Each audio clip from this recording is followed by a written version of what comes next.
धक मच दियो ready sir ready sir कौन बोलेगा जी सर फॉर बीइंग रेडी हो गया शुरू हो गया ठीक है। सभी मीडिया पर्सन्स का बहुत बहुत शुक्रिया था आज अपना टाइम निकालने के लिए।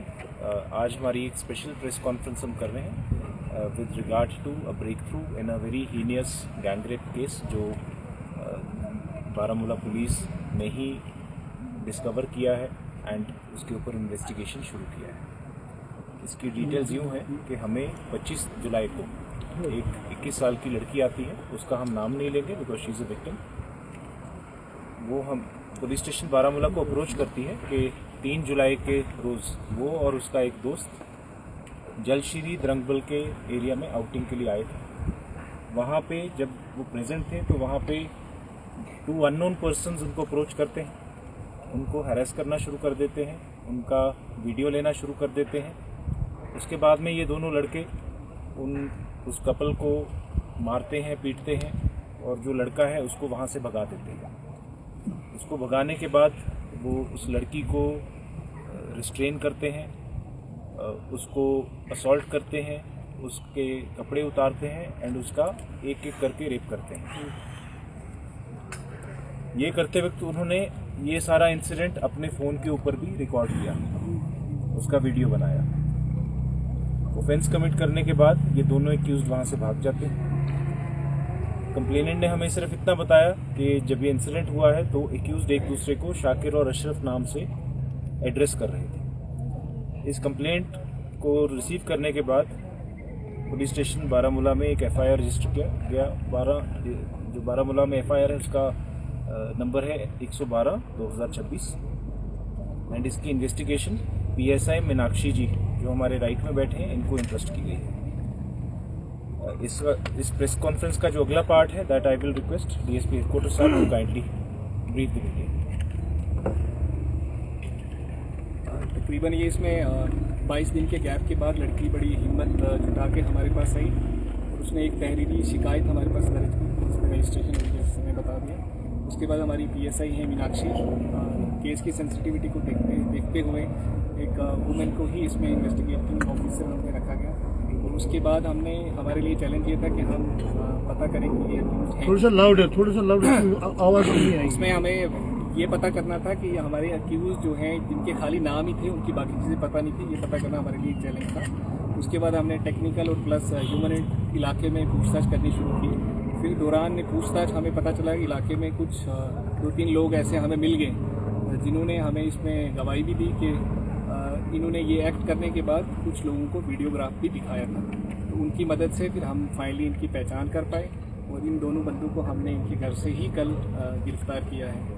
और इनके नाम जो हैं वो है Shakir Ahmad Lone son of Abdul Gani Lone, age 22 साल, पेशे से ये ड्राइवर है। और दूसरा है मोहम्मद अशरफ डार सन ऑफ अब्दुल हमीद डार जिसकी एज 27 साल है और ये भी पेशे से एक ड्राइवर है।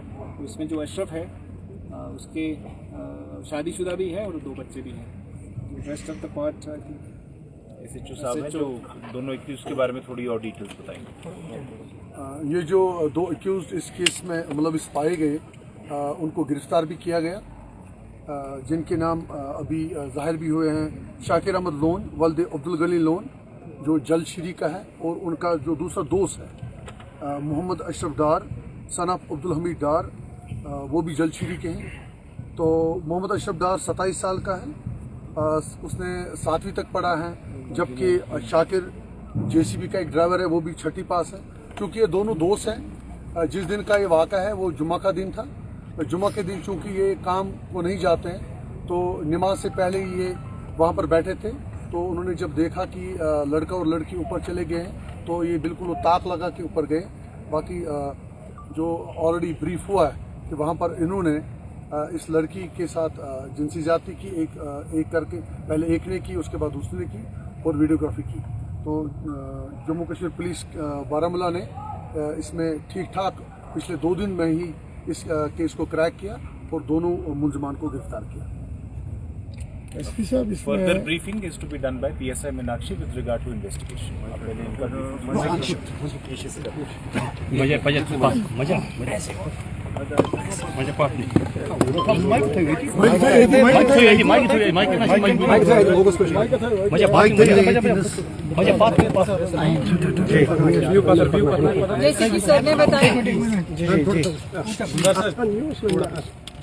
जैसे कि सर ने बताया ये हमारे पास FIR रजिस्टर हुआ है। इसमें हमने मतलब अपने ह्यूमन एंड्स यूज़ किए, सोर्सेज यूज़ किए। हमने जो इसमें 2 मेन एक्यूज थे उनको हमने आइडेंटिफाई कर लिया है। वो अभी हमारे पास पुलिस कस्टडी में है। आगे मतलब सस्टेन्ड इंटेरोगेशन के दौरान उन दोनों ने कबूल किया है कि हाँ उन दोनों ने उनका पीछा किया, फिर उन्होंने मतलब लड़के को मारा, लड़की के साथ उन्होंने गलत किया है और उन्होंने अपने फ़ोन में उनकी वीडियो भी उठाई है। हम उनको स्पॉट पे भी लेके गए थे, उनसे हमने पॉइंटिंग आउट भी कराई है। उन्होंने प्रॉपर हमें बताया है कि किस स्पॉट पे क्या किया है उन्होंने। अभी फिर इसके बाद हमने जो उनके फ़ोन है जिसमें उन्होंने गलत तरीके से उनकी वीडियो रिकॉर्ड करी थी वो भी अभी हमने रिकवर कर लिए हैं। उनको आगे भेजा जाएगा फर्दर उसमें से एविडेंस रिकवर करने के लिए। फर्दर मैं यही कहना चाहूँगी कि हमारी मतलब यही कोशिश रहेगी कि इसमें हम फेयर, इम्पार्शियल और एकदम स्पीडी इन्वेस्टिगेशन करें ताकि जिसके साथ भी गलत हुआ है उसको जल्द से जल्द इंसाफ मिल सके। Thank you. इसमें जो लड़की लेट पुलिस के पास आई है उसमें क्या रीजन लिखे गए हैं? उसको थ्रेटन किया गया था बाय बोथ द एक्यूज कि अगर आपने किसी को बताया तो हम आपके लिए अच्छा नहीं है। सर इस सिलसिले में क्या उनको कोई प्रोटेक्शन दी गई है? जी हाँ, फैमिलीज को जी they are protected and one of the reasons why we have not revealed the names of the victim is ताकि उनकी further protection है। अगर हम इस केस के सिलसिले में बात करें तो ये किस मरहले पे अभी पहुंचा है sir? I did not understand your question. आपका सवाल समझ नहीं आया सर इस केस की अगर बात करें तो ये किस स्टेज पे अभी पहुंचा है? वो मीनाक्षी जी ने ब्रीफ कर दिया। They've already briefed it to you. इस वक्त दोनों एक्यूज पुलिस कस्टडी में है, आगे इन्वेस्टिगेशन जारी है। All of the technical, scientific evidences, oral as well as documentary इसमें यूज किए जाएंगे टू इंश्योर के स्पीडी हम तरीके से इस पर्टिकुलर केस को इन्वेस्टिगेट करके जज साहब के सामने पेश करें। और हमारी तरफ से गुजारिश भी रहेगी जज साहब को कि इसका स्पीडी एक ट्रायल रहे, जो कि जुडिशरी ऑलरेडी करती भी है in such heinous cases. But our aim will be कि हम इस पर्टिकुलर केस में जल्द से जल्द कन्विक्शन ला पाएं। इसमें इन दो के अलावा जिनके पास वीडियो गए थे उन्हें भी आगे शेयर क्यों more arrest are expected? As of now कोई एविडेंस नहीं है कि इन्होंने वीडियो शेयर किया है। इन्होंने सिर्फ अपने पास रिकॉर्ड किया था एंड किसी न किसी पर्सन को दिखाया ज़रूर है, बट शेयर करने का भी एविडेंस नहीं है। एज ऑफ नाउ सिर्फ 2 के अगेंस्ट एविडेंस आया हमें, दो का इन्वॉल्वमेंट पाया गया है in this particular heinous offence. And इसके अलावा अगर या तो वीडियो शेयर करने का जो ऑफेंस है या फिर किसी और पर्सन का इसमें पाया जाना, मुलविस पाया जाना, इन्वॉल्व होना, तो उसके बाद फिर हम फर्दर कार्रवाई लीगल तरीके से करेंगे। सर ये इको पार्क में सर फैमिलीज भी आ जाती है और बच्चे भी आ जाते हैं, बहुत सारे लोग वहाँ पे विजिट कर लेते हैं। सर सिक्योरिटी के लिए आप क्या मेजर्स उठाना चाहेंगे? Eco park Khadniyar is a very separate location from the place जहाँ पे ये पर्टिकुलर इंसिडेंट हुआ है। इको पार्क खादनियार में इस वक्त हमारा male as well as women का डिप्लॉयमेंट रहता है। हमारे लोकल पुलिस के पर्सनल भी रहते हैं, उसके अलावा 8 BSF के हमारे जवान भी उस जगह रहते हैं ताकि हमारी law and order point of view से as well as from other point of view से भी हमारी सिक्योरिटी बरकरार है। उसके अलावा आपको पता ही है हमारे सर्चेज, कैसोज वगैरह रहते हैं।